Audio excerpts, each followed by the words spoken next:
কাকা এই ধান শুরু থেকে শেষ করা পর্যন্ত কয়বার দেয়া লাগে এই ওষুধটা? 3 বার পোকা। আসসালামু আলাইকুম কাকা। ওয়ালাইকুম আসসালাম। কাকা আপনি এই ধানের ক্ষেতে কি করছেন? কৃষক মানুষ, হ্যাঁ, কীটনাশক স্প্রে করছি। কীটনাশক দিচ্ছেন? জি, বিষয়টা কি পোকা লেগে গেছে পোকা নাকি? লেগে গেছে, পোকা লেগেছে, পচা লাগবে। ও আসলে দেখুন, ধান রোপণ করা হয়েছে কিছুদিন হয়েছে, হয়তো 15 থেকে 20 দিন হয়েছে। 1 মাস হয়ে গেছে আমার এখানে।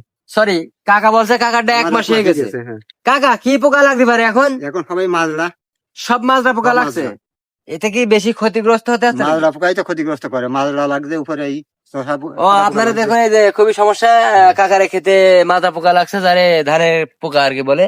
সো কাকা এখানে ওষুধ প্রয়োগ করতেছে মাজরা পোকা যাতে মারা যায়, সেই জন্য ওষুধটা প্রয়োগ করছে। কাকা এতে খরচ কিরকম আসতে পারে? 1500 টাকার ওষুধ নিয়েছি, 2 বিঘা ভুই হবে।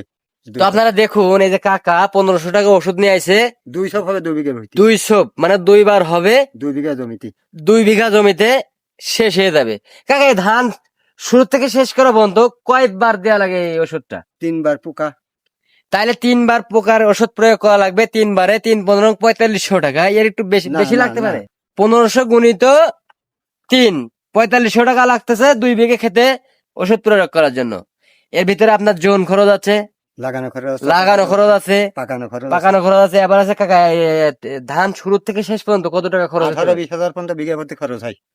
এই যে আপনারা নিজেরা শুনতেছেন, 18 থেকে 20 হাজার টাকা খরচ হবে লাগানোর থেকে কেটে বাড়ি ঝেড়ে দেওয়া মলে বিক্রি করা পর্যন্ত। হ্যাঁ।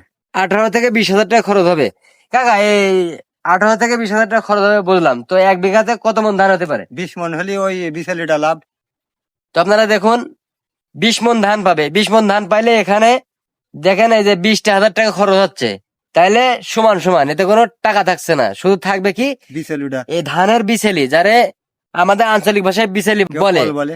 কিছু সংখ্যক লোকে বলে খ্যার, মানে যে যার যার ভাষা, আমাদের আমাদের যশোরের ভাষা বিচলি। যাই হোক, তাহলে এতে তো কোনো লাভের অংশ দেখছি এই না। নিজেরা খাটনি করলি, এই যে নিজেরা খাটতে পারলি সেটাই ওটা। সেটাই কথা। তো তো দেখুন, যারা নিজেরা জমি নিজেরা চাষবাস করে নিজেরা শ্রম দিয়ে ঘরে উঠায় ধানগুলি, তাদের কিছু টাকা থাকে। কিছুটা থাকে। আর যদি বলেন কাকা, যদি লিজ নিয়ে করা হয়, 9,000 টাকা 1 বিঘা ভুই লিস, 9,000 টাকা 1 বিঘা এক আবাদ। জমিন, এক আবাদ, মানে একটা ফসল হবে, 9,000 টাকা দিতে হবে, তাতে আপনার শেষ। শেষ। সো যদি 9,000 টাকা আমরা যদি ওখানে প্লাস করি, 20 9 29,000 টাকা, আপনি ধান 20 মন পাইলে বিক্রি করতে পারছেন সর্বোচ্চ যদি 1400 টাকা মন যায়, হুম। 24,000 টাকা আপনি 24,000 পাচ্ছেন। টাকা।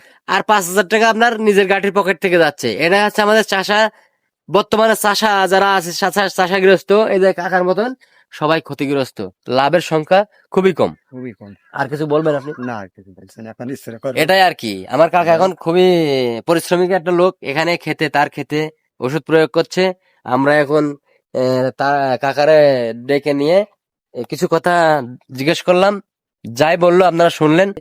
আপনারা আমাদের এই ইউটিউব চ্যানেলটি অবশ্যই সাবস্ক্রাইব করবেন, মনোক্তি, এবং আমাদের পেজ আছে রফিকুল ইসলাম 25, রফিকুল ইসলাম 25, এই পেজটি আপনারা অবশ্যই ফলো করবেন, এবং এসব সুন্দর সুন্দর ভিডিওগুলি দেখার জন্য সবাইকে শেয়ার করে দিবেন।